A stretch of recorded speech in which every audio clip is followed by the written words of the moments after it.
Hi, I'm Rick Maurer. I'd like to talk with you about why people resist change and why they support it. Because once we know that, we have a much greater chance of being able to influence people. And I don't care if that's influencing people at home or one-on-one or on a team or a huge organizational change. If we understand why people either resist or support us, we have options. We can pay attention to what's going on and go, "Phew, it's not working so well.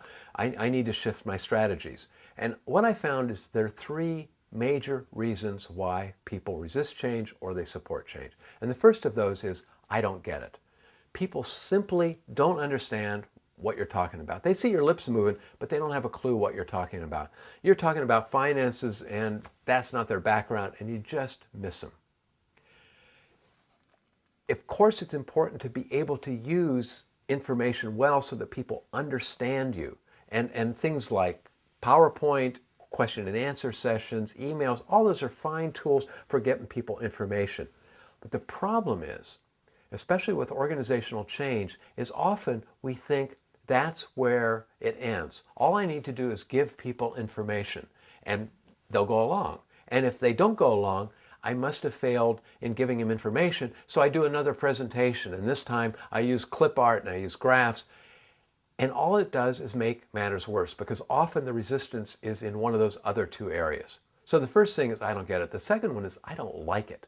And this is an emotional reaction against the idea. Something about what you're talking about scares them. If it's at work, I could be scared that I could lose my job, or I could lose control, I could lose face. I'm an old dog, I can't learn new tricks. Whatever that is, it's very deep within us. And just piling on more information is not going to cut it. What we need to do is have a way to figure out, so what is that fear and how can we work with that? Because that same energy that's going into fear needs to go into support. And I believe people can either be leaning away or leaning in. And they're not going to be doing both. So either people are leaning in, supporting you, they're curious about what you have to say, or they're leaning away and they're fearful and they're going, all right, how do we get around this thing? So I don't get it, I don't like it. And the last of these is, I don't like you. So here the resistance has to do with that other person, other group's relationship to you. So when you walk in a room, they go, oh, no, not him again. And if that happens, it's very hard to get your idea across because they're not even listening because they don't trust you. They think, this is not a person who follows through. This is not a person who keeps commitments. This is not a person who will tell us the truth. And all of that gets in the way, even if they understand it, even if they think this might be good for the organization, they aren't going to follow it because you're the one coming up with it.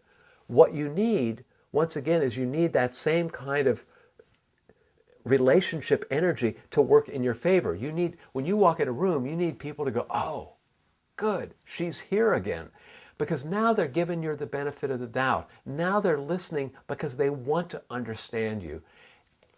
And that area gets lost in change efforts a lot. That we pay attention to giving people information, maybe we pay attention to objections, and we hardly ever pay attention to what's your relationship with the people you're trying to influence. It's a critical area. I don't get it, I don't like it, I don't like you. If you're interested in knowing more about this, there's an article on my website titled Resistance to Change, What It Is and Why It Matters. You can go there, you can download it, you can print as many copies as you like. I got to tell you, those three levels are the basis of my work in change management. That's what I'm always looking for. So if you're interested in that, I really urge you to go read that short article so that you can begin to apply these ideas. Thanks for watching.